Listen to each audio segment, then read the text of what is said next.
గత 2 రోజుల నుంచి కొన్ని మీడియా, అదేవిధంగా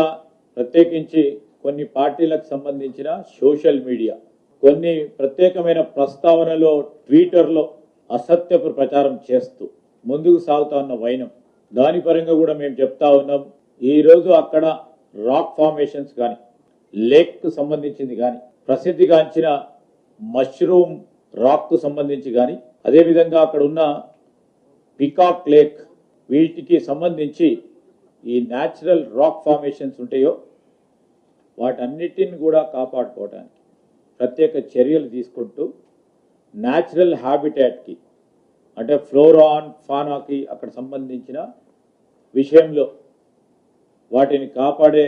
ఒక కార్యాచరణ తీసుకొని, అది ప్రభుత్వ భూమిలో ఉన్నప్పటికీ ఆ విద్యార్థులకు సంబంధించిన అనేక సందర్భాల్లో వారు అక్కడ విజిట్ చేస్తూ ఉంటారు కనుక దాన్ని కాపాడే ప్రయత్నం మనం అందరం కూడా చేయాలని అధికారులు కూడా నిర్ణయం తీసుకొని న్యాచురల్ రాక్ ఫార్మేషన్స్ కానీ, లేక్స్ కానీ, ప్రసిద్ధిగాంచిన మరి ఈ రాక్స్ సంబంధించిన అంశం విషయంలో దాన్ని కాపాడి తీరుతాం. ఎట్టి విషయంలో అది ప్రభుత్వ భూమిలో ఉన్నప్పటికీ వాటిని కూడా ఈరోజు విద్యార్థులకు ఆ యూనివర్సిటీకి సంబంధించిన వారికి ఉపయోగించుకునే విధంగా ఒక కార్యాచరణ సిద్ధం చేసుకొని ముందుకెళ్తా ఉన్నాం. ఒక స్పష్టతతో ఈరోజు ప్రజానికానికి, విద్యార్థి లోకానికి, అక్కడ పనిచేసే టీచింగ్, నాన్ టీచింగ్ ఫ్రాటర్నిటీకి సంబంధించిన వారందరికీ కూడా మరొకసారి ఈ కంచె గచ్చిబౌలిలోని సర్వే నెంబర్ 25లో ఉన్న 400 ఎకరాలకు సంబంధించిన భూమి విషయంలో ఒక స్పష్టతతో న్యాయపరంగా ఈ 400 ఎకరాల ప్రభుత్వ భూమిది. ఈ ప్రభుత్వ భూమి పూర్తి స్థాయిలో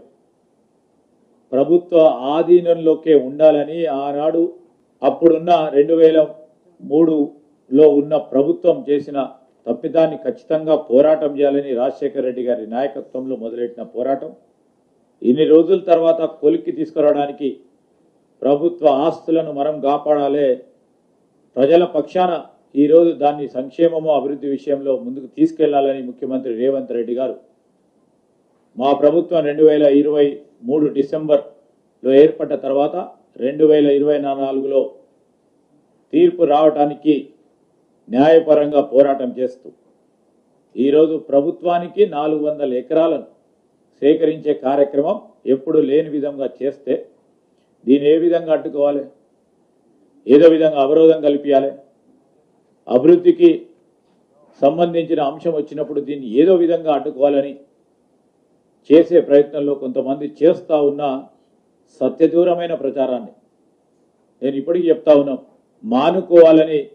టీఆర్ఎస్కు సంబంధించి, బీజేపీకి సంబంధించి మిత్రులను కోరుతా ఉన్నాం.